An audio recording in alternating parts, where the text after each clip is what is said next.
ঘনিয়ে আসছে শক্তি।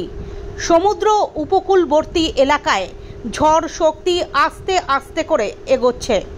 গতকাল সন্ধ্যা থেকেই ঘনীভূত হচ্ছে মেঘ, সঙ্গে বৃষ্টি এবং বাতাস বইছে দীঘা থেকে শঙ্করপুর, মন্দারমণি থেকে তাজপুরে।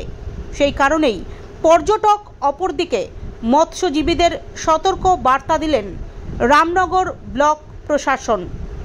রামনগর 1 নম্বর ব্লকের পঞ্চায়েত সমিতির সভাপতি নিতাই চরণ জানিয়েছেন, পর্যটকদের জন্য সতর্ক বার্তা দেওয়া হচ্ছে। বৃষ্টি হলে হোটেল থেকে না বেরোনো, সঙ্গে মৎস্যজীবীদের সমুদ্রে নৌকা কিংবা ট্রলার নিয়ে না যাওয়ার বার্তা দিয়েছেন। এছাড়াও সব রকম ব্যবস্থা নেওয়া হচ্ছে ব্লক প্রশাসনের তরফ থেকে। অবশ্যই আমরা সেই ধরনের ঘটনা হলে নিশ্চিত আমরা তাদের আগেভাগে আমরা জানিয়ে দেবো এবং সেটা মাইকের মাধ্যমে আমরা প্রচার করব। মানুষ সমুদ্রের যাতে আমাদের এই তারচি অঞ্চল বা যারা পর্যটক বন্ধুরা আসবেন যাতে কোনো বিপদে না পড়েন তাদের আমরা সংকেত দেব এবং মাইকের মাধ্যমে প্রচার করব।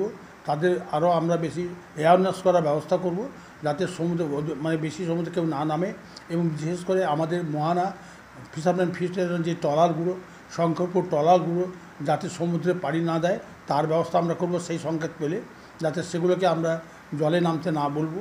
এবং আমাদের প্রাকৃতিক দুর্যোগ হলে মানুষ বিশেষ করে পর্যটক বন্ধুরা প্রচুর পরিমাণে এখন আসছেন, তাদেরও সুরক্ষিত করার জন্য আমরা ব্যবস্থা গ্রহণ করব।